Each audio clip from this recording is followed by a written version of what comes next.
Good morning, Kawaii Creatives. How are you? I hope everyone is well and getting to the business of creativity these days, because that's where I am.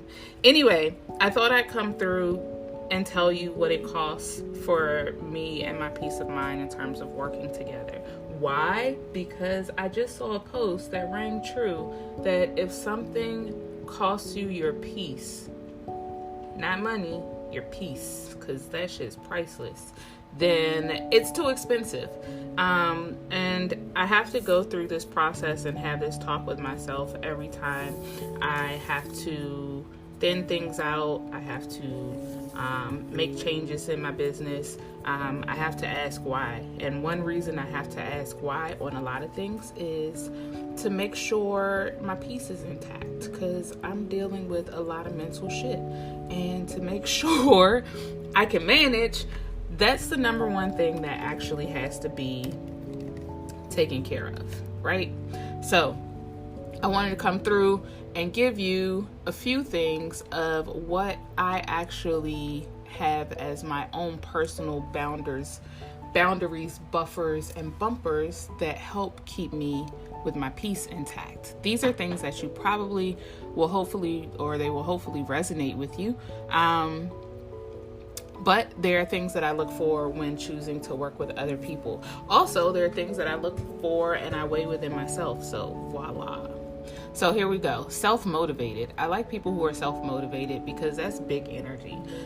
So if you're self-motivated, then if I'm around you, then that means that it's very, very hard for me to be down. And also as a overachiever, I'm going to try and match your self-motivation to make sure I'm doing the shit that I need to do for myself, because I can't be like the weakest link in a chain. That's whack.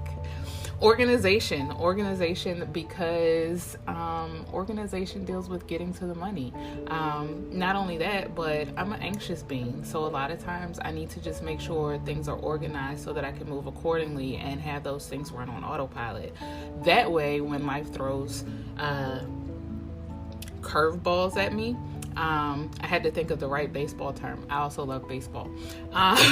When life throws these weird curveballs at me, then I can actually pivot and go with the flow and do all of these things, but also I'm organized enough to go back to what I was doing.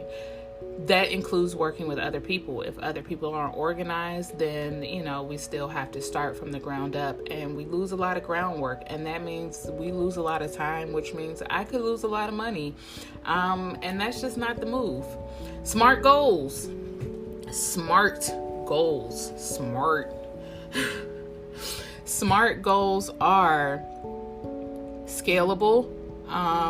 Wait, I forgot the acronym. Whatever. Also, it's early in the morning, so my brain's off. But you can look up the acronym for SMART goals. They're very common. It's a very common type of goal setting, but it gives you goals that are actually measurable. They're attainable.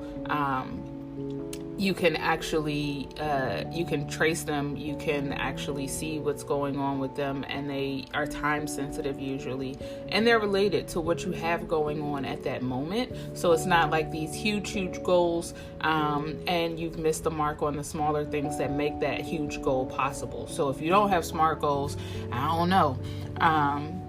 That makes me question a lot of things, and of course that also goes with organization and self-motivation. So there's that.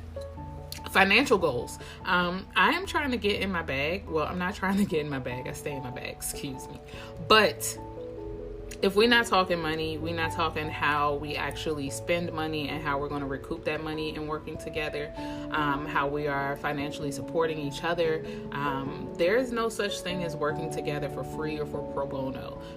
Again, even the things that don't cost money cost, like costing my peace. So when it comes to financial goals, I like to make sure all money matters are set out on the table before we even get jamming. I I do that in my business by myself. I do that with my apprentice. I do that with my friends. I'm doing that with people I mentor. Financial goals are life, finances, and the financial health of ourselves as individuals and as businesses, business owners, proprietors, creatives, all that good stuff is actually your business. That's your bottom line. That's literally the health of your life and lifestyle is your financial goals. So if we're not talking money, we're not talking. It's very simple. Last but not least, under promising and over delivering. I am huge on that. I am huge on making sure that things aren't slighted, that I don't slight myself on time, that I actually give myself more time than what is possibly needed for a project, because life happens and shit happens, and sometimes you just plan too shallow. So I like to actually work with people and work with things or within structures where I can always under promise and over deliver. I'm very sensitive to that in terms of what people will promise me, and so I try to be sensitive to that in terms of how I promise things to my customers. I also try and be sensitive to that in terms of how I work with other people. So those are the things that are big to me. 1, 2, 3, 4, 5 things. Being self-motivated, organization, SMART goals, financial goals, and under promising and over delivering. Blah out. All right, that's it. So sacrifice alone won't always get you what you want. If you've made a certain sacrifice and it's not getting you the results you're looking for, go back to the drawing board to tighten up and take self-inventory.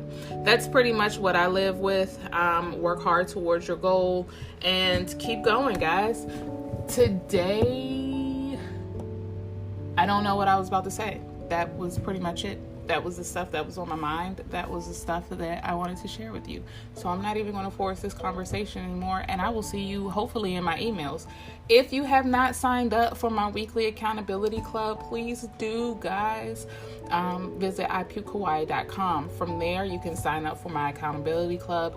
You can actually subscribe to the podcast itself, or you can hit the subscribe button here and leave me comments, messages, and all that good stuff there. And you can buy my book. Please go buy my book. Buy book. Shop gal. All right. I'll talk to you guys soon. I hope you have a great day, a great week, and I will talk to you guys next week. Johnny.